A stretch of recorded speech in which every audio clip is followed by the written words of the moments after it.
అందరికీ నమస్కారం అండి. జేడీ వరల్డ్ యూట్యూబ్ ఛానల్కు స్వాగతం. నేను ఈరోజు చేయబోయే రెసిపీ దోసకాయ రోటి పచ్చడి. ముందుగా దోసకాయ, పచ్చిమిర్చి, ఒక ఉల్లిపాయ అండి. రోటి పచ్చడిలో ఉల్లిపాయ వేస్తే టేస్ట్ బాగుంటుంది. పచ్చిమిర్చి కూడా కొద్దిగా తీసుకున్నాను, ఒక 7 కాయలు. దోసకాయని ఇలా చెక్కు తీసుకోవాలండి. ఈ కాయ 1/2 కేజీ పైన ఉంటుంది, అందుకే సగం తీసుకుంటున్నాను. దీన్ని సన్నగా ముక్కలు కోసుకోవాలండి. ఇలా సన్నగా ముక్కలు కట్ చేసి పెట్టుకోవాలి. పచ్చివేను పచ్చడికి. దీనికి ఇప్పుడు ముందుగా స్టవ్ వెలిగించి ఈ పాన్ పెట్టుకున్నానండి. ఫ్రై చేసుకునేది కొంచెం వెడల్పు ఉంటుంది కదా. అప్పుడప్పుడు రోటి పచ్చళ్ళు కూడా తినాలండి. దీనికి మిర్చి, కాస్త మినపప్పు, శనగపప్పు అవి వేయించుకోవాలి కదా. ఒక 2 గరిటెల ఆయిల్ వేసుకున్నానండి.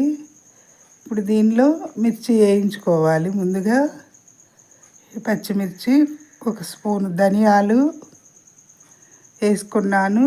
దీనిలోకి 1 స్పూను పచ్చిశనగపప్పు, 1 స్పూను మినపప్పు అండి.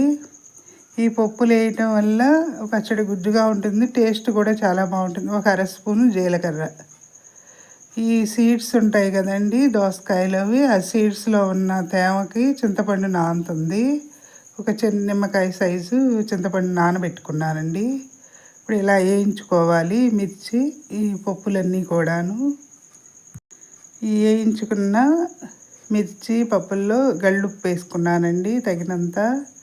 మిక్సీలో అయితే చల్లార్చాలి, కానీ రోట్లో దంచుకునేటప్పుడు వేడి మీద అయినా కూడా చేసుకోవచ్చండి. ఇలా పచ్చిమిర్చి, మినపప్పు, శనగపప్పు, ధనియాలు, జీలకర్ర అన్నీ కలిపి వేయించాను కదండి.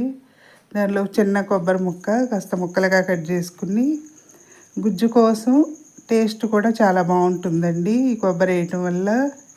ఈ దోసకాయ పచ్చడిలో రోట్లో దంచిన పచ్చడి టేస్ట్ చాలా బాగుంటుందండి. కనీసం వారంలో ఒకసారైనా రోటి పచ్చడి తింటే చాలా బాగుంటుందండి. ఇప్పుడు ఈ సీడ్స్లో నానబెట్టుకున్న చింతపండుని కూడా వేసుకోవాలండి. కొబ్బరి కూడా నలిగిన తర్వాత ఈ మెత్తగా అయిపోతుందండి. ఈ పులుపు ఉంటుంది కదా ఈ గింజల గుజ్జులో నాని చింతపండు చక్కగా త్వరగా నలుగుతుంది, టేస్ట్ కూడా చాలా బాగుంటుందండి. ఇప్పుడు ఈ తీసి పెట్టుకున్న దోసకాయలో ఉన్న గింజలు, గుజ్జు కూడా వేసుకుని నూరుకోవాలండి. ఆ తేమ సరిపోతుంది ఈ పచ్చడికి. ఇప్పుడు సన్నగా కట్ చేసి పెట్టుకున్న దోసకాయ ముక్కలు వేసుకోవాలి. ఈ రోటి పచ్చడి అమ్మమ్మల కాలం నాటిదైనా కూడా ఈ పచ్చి ముక్కలతో చేసినా కూడా టేస్ట్ చాలా బాగుంటుందండి. ఈ ఫంక్షన్లో కూడా ఎక్కువ ఇలానే చేస్తారు. కొబ్బరి వేసి చాలా బాగుంటుంది. అప్పుడప్పుడు ఈ రోటి పచ్చడి తింటూ ఉండాలండి. ఇప్పుడు దీనికి ఒక 3 వెల్లుల్లి రెబ్బలు తీసుకున్నాను. కొంచెం జీలకర్ర లాస్ట్లో వేయాలండి. ముందు 1 అర స్పూన్ వేసుకున్నా కూడా మిర్చిలో, దీనిలో వేసింది ఫ్లేవర్ ఎక్కడికి పోదండి. ఇప్పుడు కట్ చేసి పెట్టుకున్న ఉల్లిపాయలు వేసి ఇప్పుడు పోపు పెట్టాలండి. పచ్చడి నూరటం అయిపోయింది. స్టవ్ వెలిగించి ఆయిల్ వేస్తున్నాను కొంచెం. ఈ వీడియో ఎడిటింగు మార్నింగ్ చేస్తున్నానండి. పక్షుల అరుపులు బాగా వినిపిస్తున్నాయి, కాకులు.